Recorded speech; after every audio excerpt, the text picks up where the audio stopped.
What's up everybody? Welcome back to Media Gaming Nation, and the next review being Bugs Must Die. Bugs Must Die is a retro looking arcade style top down shooter game. It's a twin stick shooter which I recommend controller for. All kinds of weapons, just as colourful as the graphics on the main menu screen, and it was released on 5th of April 2019, developed and published by DS Games Workshop. Welcome to the primary training. We will learn how to move in this lesson. And that's exactly what you do. The first mission you do is the tutorial mission. And then there are two other tutorial missions also. As you can see on the screen, it advises you can move with the controller. Typical twin stick shooter controls, left analog to move, right analog to aim. And WASD for the keyboard to move. It's okay playing with keyboard and mouse in this game as well, although I do advise controller is much easier. Press right trigger on your controller or left mouse switch on the mouse. And it's as simple as that. He just wants you to shoot some of these, boom boom boom. Hold left shift or press B, or press and hold B even, then select the main weapon you want to use by pressing WS on the keyboard or up and down on your controller. So like so, because I'm using a controller, I will go ahead and hold down B, or you hold down shift on keyboard. I don't know why it shows a controller for every single control at the top there. That should have a keyboard and mouse for the ones which are keyboard and mouse. To use items, aim at your target and fire your sub-weapon by pressing the right switch on the mouse. So right clicking on the mouse or right bumper on your controller. I always call it the first right trigger on the controller. Anyway, let's go ahead and select that one there. Usually use grenade, but I don't have them equipped, but that's the one it will start you off with, the grenade in the tutorial. So I'm just going to go pow. Hold left shift or B and select a sub-weapon you want to use by pressing A and D on the keyboard or left and right on the controller. Okay, I'm going to go ahead and do that. And I'm going to switch to this one here. Here's a nice little item. Also sucks in bullets if you use it in a tight squeeze. Let's go ahead and use one of them.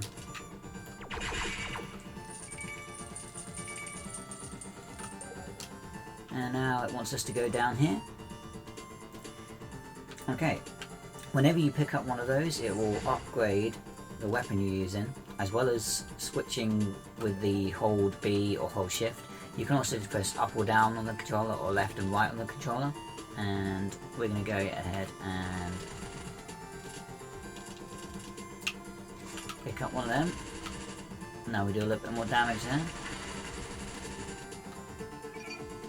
If you're in danger, press X on your controller or left control on your keyboard to call in air support.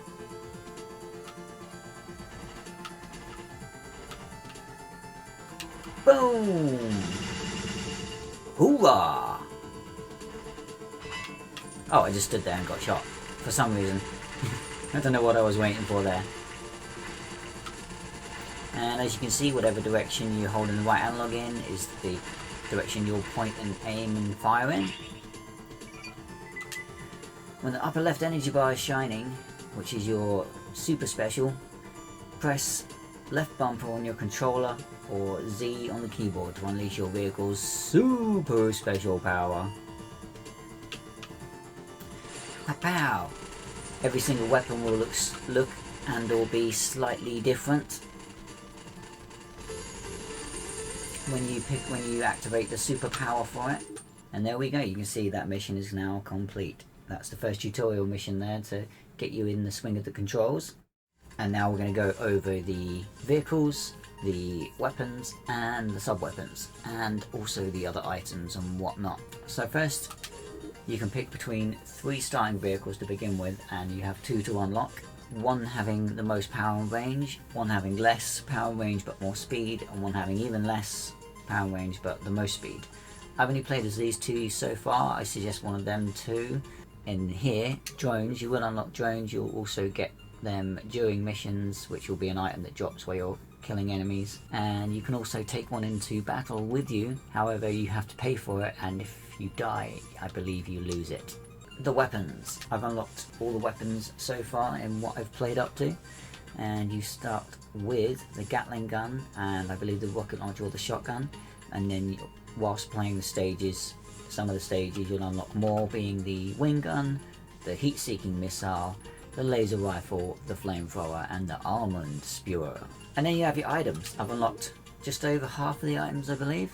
Some of them much better than others. I don't like the dynamite or the anti-infantry or the million volt. The electric chain's quite good. Super dart's pretty good. Punisher rays is nice. Garland is quite good. I have a barrage of different items to take into battle with you. You can equip up to 8 different ones. Satellite shield is also a very good one. And then you have your special skill, not special skill, but an extra skill that you take into battle. Gear Storm spins big bladed gears around you. Metal Dash lets you dash quickly in a direction. Unfortunately, you are not invulnerable whilst you do this. And then we have Zeus Shield. Zeus Shield will make you invulnerable for just a couple of seconds. You can choose between Carpet Bombing or Super Supply. I believe Super Supply will just drop a bunch of items down. I've not used that one yet. I find this one better because it also clears projectiles off the screen. And then Escape Pod, I've only got one of these so far. Oh, I've unlocked another one which I can purchase. Oh, okay, I'm gonna have to check that out at some point. Basically, Escape Pod is when you die in a mission, you will have 30 seconds to survive without taking one single hit or you'll die. And if you do so, the plane will come and drop off one extra ship. So it's basically an extra life. It will come and drop a little one-up item, and if you can get to it, you get your vehicle back and full health. So that's the items and the weapons so far. I'm going to go into more detail on the weapons after I show you the upgrades. So the upgrade system is as so. You can look through only what you have enough money to. Okay, with a mouse you can still scroll, which is nice. And you can upgrade things like damage, cooldown, ammo capacity, how much power up they start with. So you can have them powered up to 2, so you'll only have to get 1 extra power up to have them at max during a mission. And then you have your sub-weapons. You can upgrade sub-weapons, which means if you take them into mission with you, you will start with more of them. So the more you upgrade them, the more you take into mission with you. And then you have upgrades in here, only 3 in here, which I think is a shame. You can only increase your health 4. I'd have liked to be able to increase it at least by 5, if not 6. You can also add main weapon slots, so you can take more main weapons into battle with you, up to 6. And you can add drone slots as well. And then you've also got the exchange system. If you exchange money on the right, you will get what is on the left. And we're going to now jump into a mission and show off some of the gameplay, and we're going to show off all of the weapons as well. Here we go. We're going to run in here, we're going to get hit right there, like a pro. Professional! This stage is nice and relatively small compared to the other stages. As you can see on the right, you've got your different objectives to do during the mission. And this will also pop up sometimes. Just as I said earlier, you can sometimes pick a power up during the mission. You know, and get the ice driver and it will drop there for us. I believe you can have up to 3 of these in one mission, equipped at a time. And now we're going to go ahead and show off the weapons. Okay, so the first weapon we're going to show off is the Gatling gun. I'm going to show off all weapons at full power and with special activated. So here we go, first one.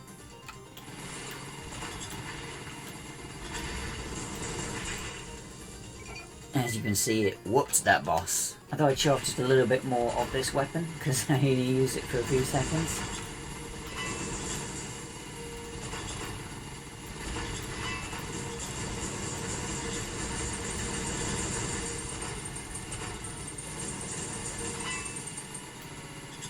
Next up we have shotgun.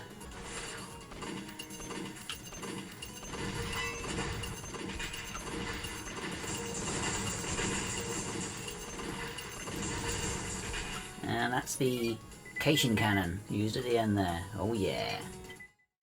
Next up, the almond spewer, which fires in both directions, and looks like this when you use the ultra power.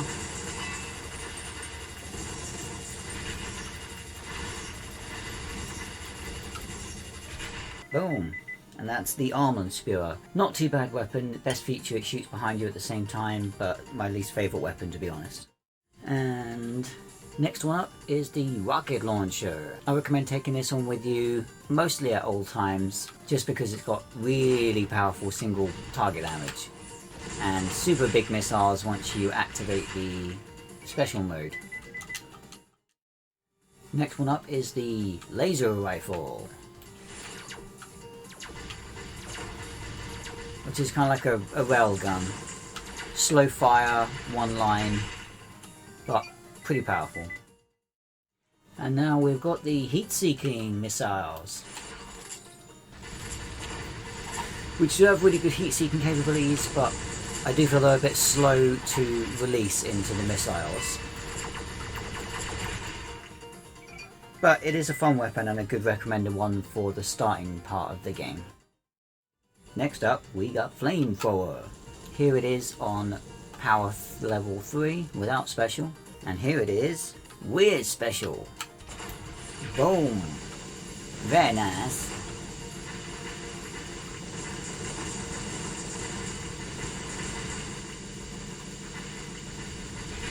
Yeah, the flamethrower is definitely one of my favourites, mainly because it can shoot through walls just like the laser rifle, but I feel like it does a lot more damage. And last but not least, the wing gun. And I say last but not least because it is my favourite weapon out of all those, just because the immense area that it covers and the good rate of fire as well. As you can see, anything in the direction you fire it at usually gets hit, and it does not better damage than a few of the other weapons, but still pretty good damage. And this is at power level 3, and this is power level 3 with the special. They're about twice as big, which is nice. As you can see, it does pretty sufficient damage as well. I think the shotgun probably did the least damage, and probably my least favourite weapon, along with the almond shooter gun. And that's about that. So thanks for watching up until now. If you want to carry on watching, the next part is of course the scorecard. And here it is. Oh, I also forgot to mention, there's a dungeon mode where it's level after level and you just keep going as far as you can. Unlike normally, you don't get one extra life if you survive 30 seconds after you lose all of your health, like you do in the campaign stages. Okay, so thanks for watching up to so far. Moving on to the scorecard. And you'd have thought a game with such lovely colours and awesome weapons and bug killing destruction that it would be a 100% win all round, right? Right? Wrong.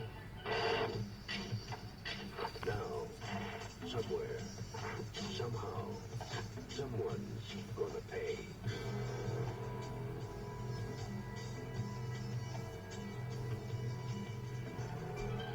But having said that, when you do finally kill a boss or complete a stage that's been causing you trouble and being a pain in the butt, it definitely does make you want to say, Shut up! and with all of that out of the way, let's jump into graphics and settings. There's not a whole variety of settings to mess around with in this one. It's not a highly demanding game, but there are a few that you can mess about with. The graphics themselves, I would say, are really nice. They give me that old Super Nintendo vibe look with the whole colours on the weapons, the characters and the stages and the enemies. We're going to go ahead and give that one a smooth 18 out of 20. And moving on to sound and music. The background music is more than acceptable for each stage.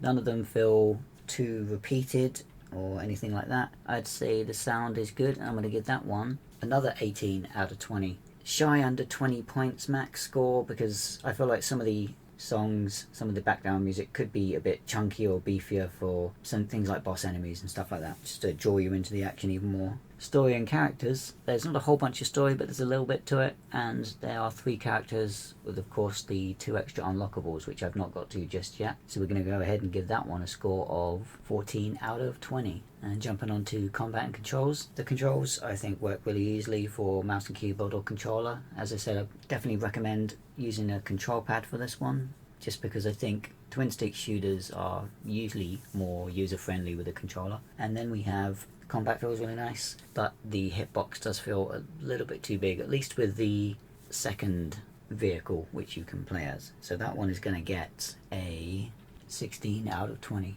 Last score, but not least, the overall gameplay. I think the overall gameplay is fun. It's definitely a game that you want to complete, but may not be able to. I don't even know if I'll be able to beat it. I'm stuck on stage 9 currently. But the game is fun, the weapons are fun. There is a fair variety in what you can do in the game, but I don't think like that there's quite as much as I would like in ways of customization. But saying that, we're going to go ahead and we're going to give that one a score of 15 out of 20, which gives us a grand total of 81 out of 100 points. And now we're going to jump onto the pros and cons real quick, starting with the pros. Good range of weapons that feel nice. Controls feel good as well. Lots of items to choose from. Sounds quite good with background music and sound effects. Do feel like it has a lack of upgrades. Even if it was something like you could upgrade your normal main weapon as opposed to the selectable main weapons. Or you could have more than 4 extra points of upgraded health, something like that. Other than that, the upgrades are quite good, but I wouldn't mind seeing a few more. It definitely lacks the choice of a difficulty setting. There's no difficulty mode, there's only one difficulty. Having said all of that, I do recommend playing the game if you like twin stick shooters, and it is worth a buy if you've got the time on your hands to try and get through it, and if you enjoy these kind of games. Anyway, that's about going to wrap it up for this episode, and thanks for watching. Let me know what you think of the game, or any recommendations for twin stick shooters that are any good out there, and maybe I'll give them a try in the future. Thanks for watching, stay safe out there, and see you next time.